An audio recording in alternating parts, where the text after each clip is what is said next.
Odontogênese. Odontogênese é o período de formação dos elementos dentários. Tudo se inicia no resultado da interação entre o epitélio oral e o ectomesênquima, originando a amêndoa epitelial primária, que vai se dividir em duas lâminas: a lâmina vestibular, dando origem aos vestíbulos, e a lâmina dentária, dando origem aos dentes.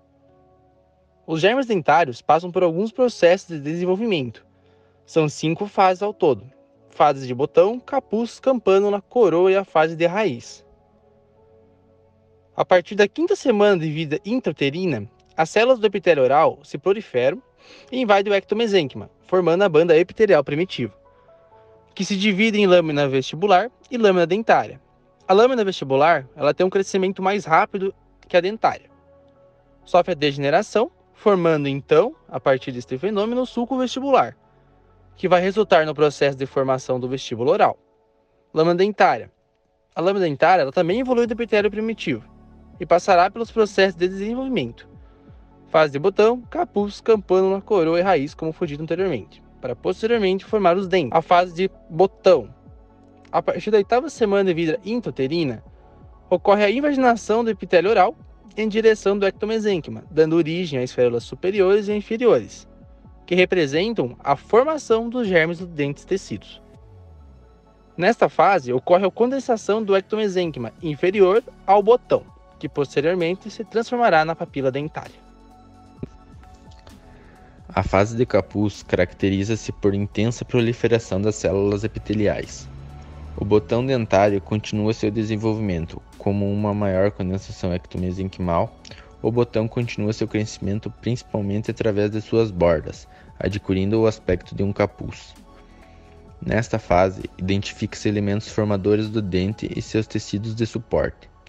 A parte epitelial do germe é o órgão do esmalte, no qual se distingue o epitélio externo, o epitélio interno e o retículo estrelado.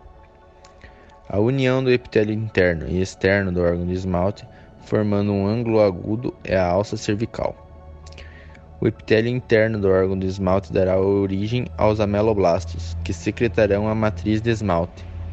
O ectomesênquima condensado abaixo do órgão do esmalte constitui a papila dental, que dará origem aos odontoblastos, e a polpa, que futuramente dará origem ao complexo dentino-pulpar. As células que circundam o germe dentário e a papila dentária sofrem uma discreta condensação, formando uma cápsula ao redor dessas estruturas, isolando-as do restante do ectomesênquima. Essa região é denominada folículo dentário, que originará os tecidos de suporte e suas células, formando o periodonto de inserção. A imagem abaixo é um germe dentário na fase de capuz em um aumento de 20 vezes, onde em 1 está a lâmina dentária, em 2 o retículo estrelado, em 3 o extrato intermediário, em 4 epitélio interno do órgão do esmalte, em 5 epitélio externo do órgão do esmalte, em 6 papila dentária e em 7 o folículo dentário.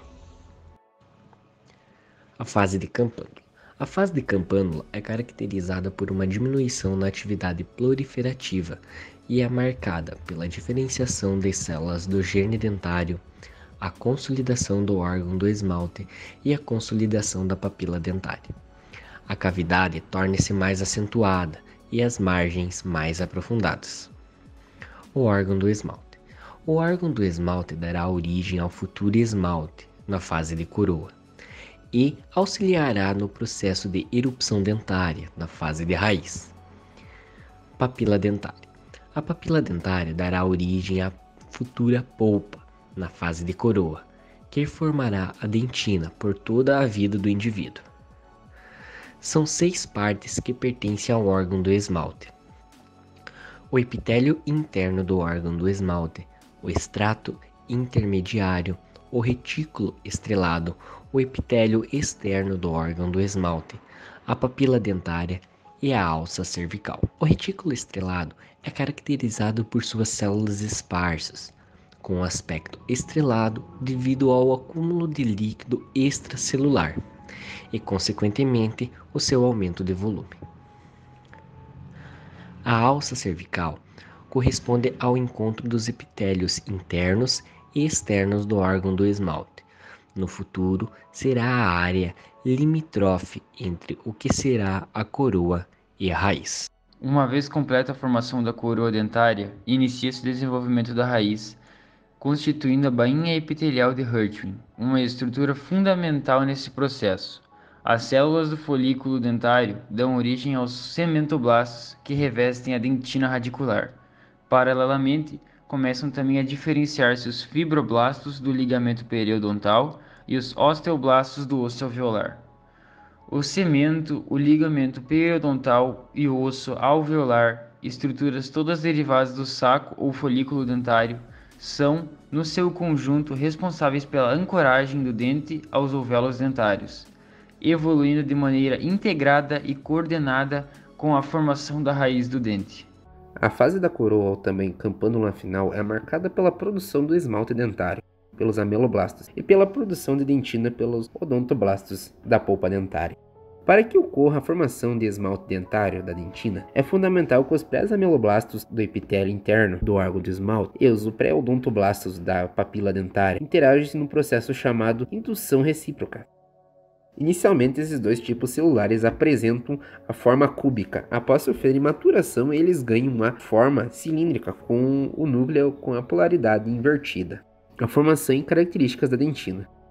A formação da dentina é centrípeta, de fora para dentro, e ocorre anteriormente à formação de esmalte. Característica da dentina. Ela se forma durante toda a vida. A dentina que dá cor aos dentes. A dentina, incrivelmente que pareça, ela é mais dura que os ossos, e a dentina absorve e sente todos os impactos externos. Formação e característica do esmalte dentário. A formação de esmalte é centrífuga, de dentro para fora, e ocorre após a formação da pré-dentina. Características do esmalte. É um tecido mais resistente do nosso corpo e tem cor transparente.